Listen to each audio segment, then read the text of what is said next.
Hi, it's Erin Coopey, the Glorified Home Chef. A few years ago, Vince and I took a road trip down to my parents' cabin in northern Arizona. And we stopped in Flagstaff for supplies and groceries. And while we were there, we found that they were roasting these amazing New Mexico-style hatch chilies in the parking lot of the grocery store. So we ended up buying a bag, and I swear to you, wow, wow, wow, as my friend Gordon Ramsay would say.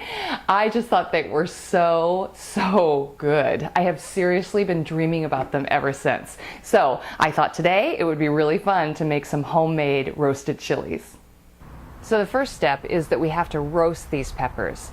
And by roasting them, I mean char them black. Now, I'm going to put them on my grill, which is preheated to about 500 degrees. But you don't have to have a grill to do this. You can do this in your broiler. You could do this on top of your stove if you have gas burners. But we're going to char the heck out of these guys. Ready? So we are adding our chilies right to the grill. It's hot. By charring them, we're going to get this beautiful blackened skin, and that skin is going to slough away really easily, and it's also going to slightly sweeten those chilies. So really, just let these guys get totally blackened. Look at how beautifully charred these peppers are. The skin is already beginning to just completely peel away like paper. So I'm going to take them off the grill, put them into a bowl, and I'm going to cover them with plastic wrap or aluminum foil and let them rest for about 15 minutes so that that skin has a chance to continue to steam and will come off really easily.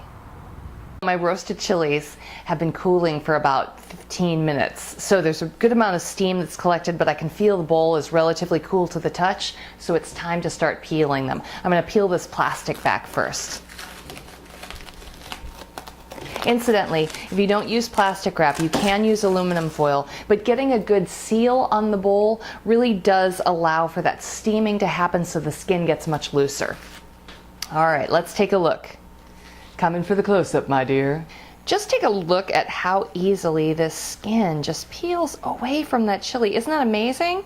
You just slough it off and it's gone. Look at that. Gorgeous, gorgeous. And we've got a little of the charring kind of through to the flesh. Oh my God, these are going to be so good.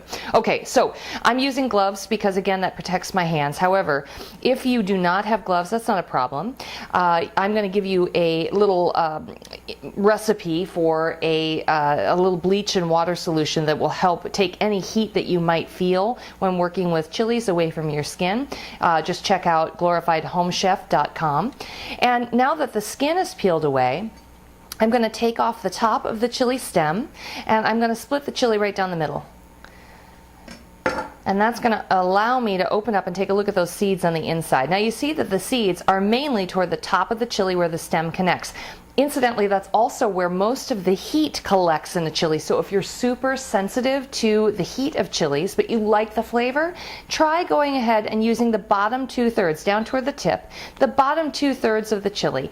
And that way, you know, it's just another kind of way to hedge your bets about getting kind of a nice chili flavor without too much heat. Most of the heat is consolidated in the seeds and in the ribs. So you can see I'm taking my knife and just gently scraping those away. I'll move those off to the side to show you again, other half of the chili. Seeds, again, mainly toward the top of that chili. A little bit of a scrape with the knife. And that just loosens those. These are so, like, tender. It's just, I'm telling you, they are making my mouth water. I can smell this chili. I just cannot wait to eat them. So that's all there is to it. These chilies are ready to eat. You can use them diced up in scrambled eggs. They are wonderful just laid across hamburgers. They are obviously fabulous with Mexican food, but I'm just completely drooling. I'm so excited to taste. So anyway, roasted chilies, just a wonderful kind of side dish and, you know, accent to different foods. So I hope you enjoyed this, and check out glorifiedhomechef.com for additional recipes in the future.